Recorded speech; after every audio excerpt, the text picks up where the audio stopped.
supreme enlightenment. And why? Because all such entities are empty through 13 kinds of emptiness.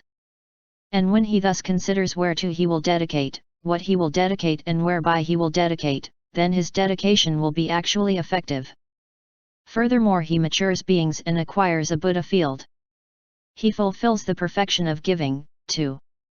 The 18 special Buddha Dharmas. And from the very beginning he fulfills the perfection of giving without seizing on its reward. Just as the Parinirmitavasavardhan gods satisfy all their needs by mind alone, so does the bodhisattva. Through that gift he serves upon the Buddhas and Lords, he gladdens the world with its gods, men, and asuras, and establishes those beings in the triple vehicle through his having taken up that perfection of giving, as well as through his skill and means. It is thus that the bodhisattva, coursing in perfect wisdom, fulfills the perfection of giving with a thought free from signs. And how does the bodhisattva fulfill the perfection of morality? Here the bodhisattva fulfills the perfection of morality while coursing in perfect wisdom. He acquires that morality which is holy, without outflows, which is included within the path, and which is acquired in the nature of things. And his morality becomes unimpaired, flawless, pure, untarnished, something which sets free from the slavery of craving, which is good to concentrate upon, and which has been lauded by the wise. And in respect of that morality he does not misconstrue any dharma, from form to the achievement of world rulership. But, having made this morality common to all beings, he dedicates it to the knowledge of all odes, by way of a dedication which is signless, baseless, and nondual, and which is also by way of worldly convention and not by way of ultimate reality. And through having fulfilled that perfection of morality, he produces through his skill and means the 4 trances, without wishing to enjoy their fruits. He further achieves the heavenly eye. With that heavenly eye, relating to moral discipline, he sees the Buddhas and Lords who in all the 10 directions stand, hold, and maintain themselves, and who demonstrate dharma. And he does not lose that vision before he has known full enlightenment. With the heavenly ear, pure and surpassing that of men, he hears the words of those Buddhas and Lords when they preach the doctrine. And he does not forget what he has heard before he has worked, as a result of what he has heard, the will of himself and of others. With the cognition of others' mental makeup he wisely knows with his own mind the mental processes of those Buddhas and Lords. And with the help of that cognition of others' mental makeup he works the wheel of all beings. With the help of the recollection of former lives he appraises the past merits of those beings. And through those meritorious deeds he still further encourages those beings, with the result that they become people of specific attainments. With the cognition of the extinction of the outflows he establishes beings in the fruits of the holy life, from that of a stream winner to the supreme enlightenment. In fact, he establishes beings in wholesome dharmas in accordance with their capabilities. It is thus that the bodhisattva fulfills the perfection of morality with a mind free from signs. And how does he fulfill the perfection of patience, when dharmas are signless, impassive, baseless, and unaffected? Here the bodhisattva, beginning with the first thought of enlightenment until he is seated on the terrace of enlightenment. Even if all beings should give him blows with clods, sticks, and swords, should not give an occasion to even one single thought associated with rage. In fact, the bodhisattva should develop 2 kinds of patience. Which 2? He should endure of all beings the abuse and revilings, as well as the blows with clods, sticks, and swords. And he should also produce the patient acceptance of dharmas which fail to be produced.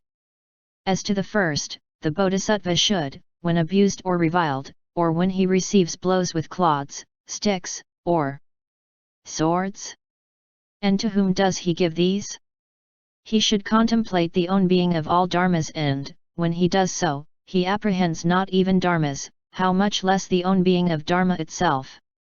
And when he contemplates the own being of dharma, he thinks to himself, who cuts or breaks me? When he contemplates the own being of dharma in this manner, then he acquires the patient acceptance of dharmas which fail to be produced. And what is the patient acceptance of dharmas which fail to be produced? It is of 2 kinds. The one results from the non-genesis of the defilements, and the other from the non-cutting off of cognition. Having stood in these two kinds of patience, he will fulfill the 4 trances, 2. The 18 special Buddha dharmas. Having stood in these dharmas which are holy, without outflows, supramundane, not shared by all the disciples and pratyeka Buddhas, he fulfills at the same time the holy superknowledges. When he has fulfilled them he reaches the fullness of the 6 perfections. And when he has stood in the 5 superknowledges which are without outflows, then he sees with his heavenly eye, in all the 10 directions, the Buddhas and Lords, and as a result he acquires the recollection of the Buddhas. And that Buddha recollection of his will not be cut off again before he knows full enlightenment. With the heavenly ear he learns all that these Buddhas and Lords have taught, and he thereupon teaches beings the Dharma just as it is. And he will understand with his own mind the mental processes of these Buddhas and Lords. And after he has, through his cognition of others' mental make-up, understood with his own mind the mental processes of all beings, he will teach Dharma just as it is. After he has appraised, through his cognition of the recollection of former lives, the wholesome roots of those beings, he will as a result of that former wholesome root, encourage them still further.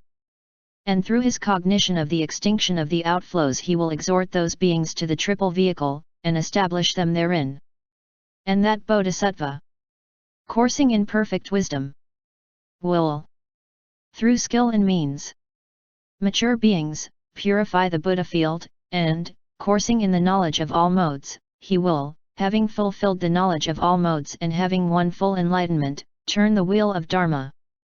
It is thus that the bodhisattva who courses in perfect wisdom fulfills the perfection of patience. How then does the bodhisattva who courses in perfect wisdom fulfill the perfection of vigor, although dharmas are signless, impassive, baseless, non-manifest, and unaffected? Here the bodhisattva, who courses in perfect wisdom, becomes endowed with physical vigor. He dwells having entered upon the 4 trances, one after the other. When he has achieved the 4th trance he experiences manifold wonder-working powers, 2. With his hands he handles even the sun and moon, and up to the world of Brahma he holds sway with his body.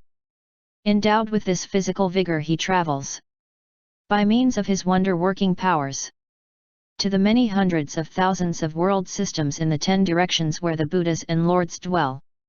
And he serves upon those Buddhas and Lords with robes, alms bowls. And his robes alms bowls will not get exhausted before he knows full enlightenment. Then the world with its gods, men, and asuras will become happy through these robes, alms bowls, and when he has entered final nirvana his relics will be worshipped. Having travelled to other world systems by means of his wonder-working powers, he hears the Dharma from those Buddhas and Lords, and before he wins full enlightenment he will never again forget what he has heard. And he matures beings and acquires a Buddha field, while coursing in the knowledge of all modes. It is thus that the bodhisattva, endowed with physical vigor, fulfills the perfection of vigor. And how, then, does the bodhisattva fulfill the perfection of vigor when he is endowed with a mental vigor which takes place on the holy path without outflows and is included in the path? Here the bodhisattva, who courses in perfect wisdom and is endowed with mental vigor, give no opportunity to unwholesome deeds of body or speech. He does not misconstrue anything whatsoever as permanent or impermanent, ease or ill, self or not self, conditioned or unconditioned, be it the world of sense desire, the world of form or the formless world, the element with outflows or the element without outflows, or the transic concentrations, or friendliness, compassion, sympathetic joy or impartiality, or the formless concentrations, or the applications of mindfulness, to the Buddha Dharmas. Nor does he misconstrue the fruits of the holy life, from the fruit of a stream winner to bodhisattvahood, as permanent or impermanent. And he does not mistakenly say that these beings have been exalted by vision, those by the stage of refinement, those by the removal of the lower fetters, those by the removal of the higher fetters, those by pratyeka Buddhahood, or by the knowledge of the modes of the path or by the knowledge of all modes. And why? Because there does not exist the own being of all these states by which they the beings could be exalted. Endowed with this mental vigor even at the time of his dying he works the wheel of beings, but without apprehending them. He fulfills the perfection of vigor, but does not apprehend it. He fulfills the Buddha dharmas, but does not